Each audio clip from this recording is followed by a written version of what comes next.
بسم اللہ الرحمن الرحیم۔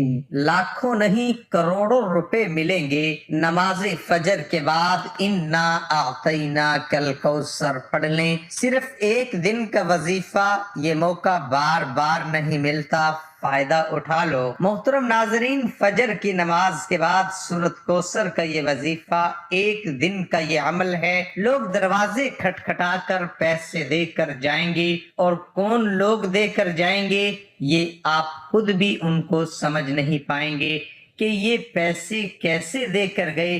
ایسا مجرب اور غیبی وظیفہ ہے۔ وہ مجرب وظیفہ آپ تمام ناظرین کی خدمت میں آپ لوگوں کو بتاؤں گا جو لوگ قرضوں میں خاص طور پر پریشان ہیں اور فوری طور پر چاہتے ہیں کہ پیسوں کا غیبی طریقے سے ان کا بندوبست ہو جائے۔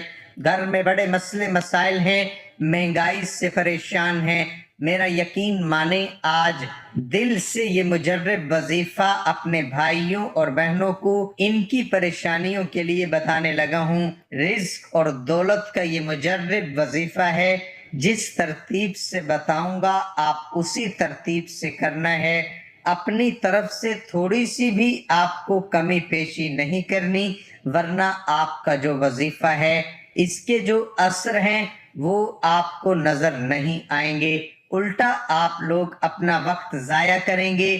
تو میرے بھائیوں، میری بہنوں، آپ لوگ فجر کی نماز جب پڑھ لیں، اب یہ ضروری نہیں کہ آپ کو فجر کے فوراً بعد ہی یہ وظیفہ پڑھنا ہے، یہ ضروری نہیں ہے۔ فجر کی نماز آپ نے پڑھ لی، آپ ضرور پڑھیں۔ فجر کی نماز کا جو وقت ہے اس کے بعد آپ کو یہ وظیفہ پڑھ لینا ہے۔ کسی بھی وقت پڑھ سکتے ہیں، پورا دن آپ کے پاس وقت موجود ہے۔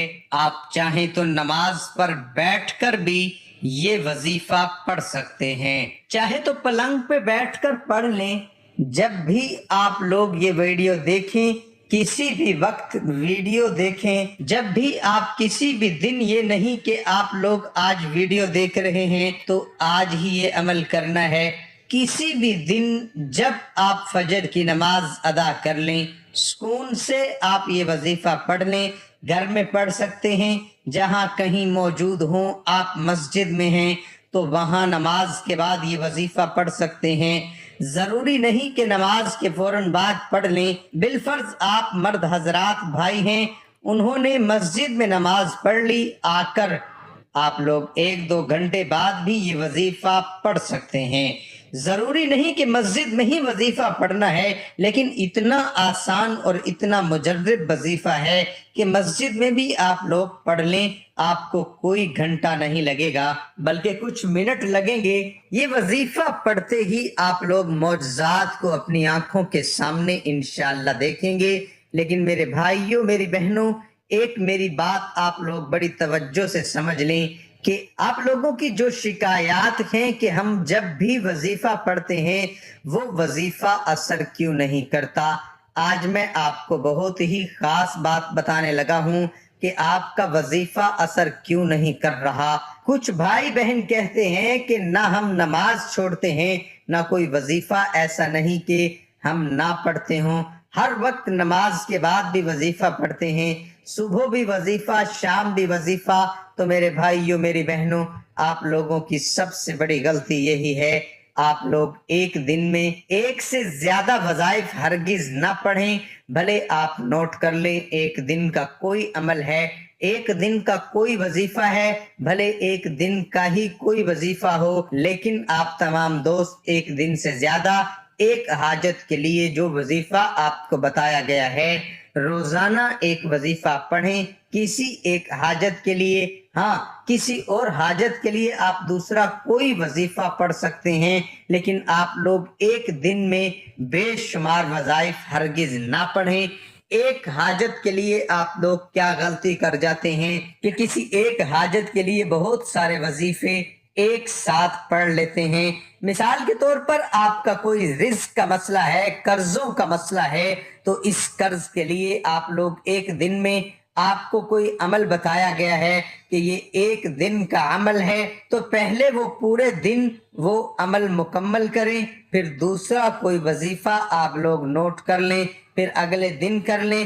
تو اس طرح آپ لوگ اپنے لیے مسائل پیدا نہ کریں، ایک دن میں ایک سے زیادہ وظائف نہ پڑھیں، دوسرے دن کا وظیفہ پڑھیں، تیسرے دن تیسرا وظیفہ پڑھ لیں، ترتیب سے وظائف پڑھا کریں اور جس تعداد میں بتایا جائے اسی طرح پڑھ لیا کریں۔ میرے بھائیوں میری بہنوں، جو اب میں آپ کو وظیفہ بتلاؤں گا، آج آپ کو فجر کے بعد کا، جیسا کہ میں نے بتایا کہ فجر کی نماز سکون سے ادا کر لیں، پھر اس کے بعد جیسے ہی سلام پھیر لیں، چاہے تو اس وقت کر لیں، چاہے تو 2-4 گھنٹوں بعد بھی سکون سے کر سکتے ہیں۔ سب سے پہلے آپ تمام دوست احباب ایک مرتبہ اعوذ باللہ من الشیطان الرجیم پڑھیں گے، پھر اس کے فوراً ہی بعد بسم اللہ الرحمن الرحیم پڑھ لیں گے۔ اعوذ باللہ من الشیطان الرجیم بسم اللہ الرحمن الرحیم۔ اب آپ تمام ناظرین کو پہلا کلمہ پڑھ کے یہ وظیفہ شروع کر دینا ہے۔ لا الہ الا اللہ محمد الرسول اللہ، پہلا کلمہ جب آپ لوگ پڑھ لیں، پہلا کلمہ پڑھنے کے فوراً ہی بعد میرے بھائیوں میری بہنوں، یہ سورۃ کوثر کا بڑا ہی مجرب وظیفہ ہے۔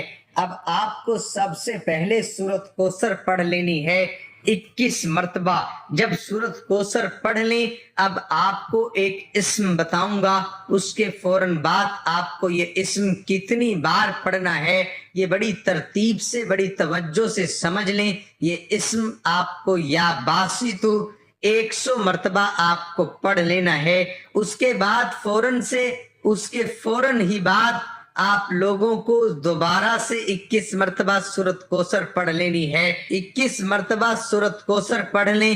اب میرے بھائیوں میری بہنوں، آپ لوگوں کو آخر میں سبحان اللہ و بحمدہ، سبحان اللہ العظیم، سبحان اللہ و بحمدہ، سبحان اللہ العظیم، سبحان اللہ و بحمدہ، سبحان اللہ العظیم۔ آپ تمام دوستوں کو، بزرگوں کو 21 مرتبہ سبحان اللہ و بحمدہ، سبحان اللہ العظیم پڑھنے کے بعد آخر میں یہ پڑھنا ہے، اور اس کے بعد آپ کا یہ وظیفہ، یہ عمل مکمل ہو جائے گا۔ اس کے بعد اپنے ہاتھوں کو جس طرح دعا کے لیے اٹھاتے ہیں اسی طرح اٹھا لیجئے گا، دونوں ہاتھوں پر پھونک مار دیجئے گا، دم کر دیجئے گا، یعنی دونوں ہاتھوں پر پھونک مار کے اپنے چہرے پر پھیر لیجئے گا میرے بھائی اور میری بہنیں دونوں۔ اور اس کے بعد ہاتھ اٹھا کے اللہ پاک سے دعا مانگ لیجئے گا،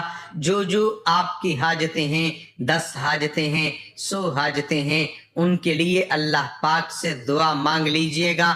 محترم ناظرین، دعا ایسی عظیم عبادت ہے کہ ہمارا رب ہمارے دل کی سرگوشی بھی سن لیتا ہے، عبادت کی تڑپ کو قبول فرماتا ہے، اس کے لیے الگ سے وقت بھی نہیں نکالنا پڑتا۔ یہ عبادت کچن ہو یا بچوں کے معاملات، شوہر کا انتظار ہو یا مہمان نوازی، آپ رب سے مخاطب ہوتے ہیں اور وہ آپ سے بات کرتا ہے، آپ کے سوالوں کا جواب دیتا ہے۔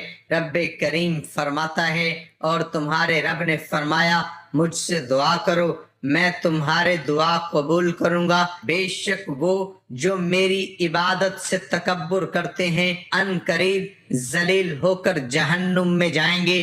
عموماً مانگنے والے لوگ اچھے نہیں لگتے، مگر رب کا تو الگ ہی معاملہ ہے کہ اسے مانگنے والے پسند ہیں، حتیٰ کہ چھوٹی سے چھوٹی ضرورت کے لیے بھی رب کریم کو پسند ہے کہ اس کا بندہ اس سے مانگے۔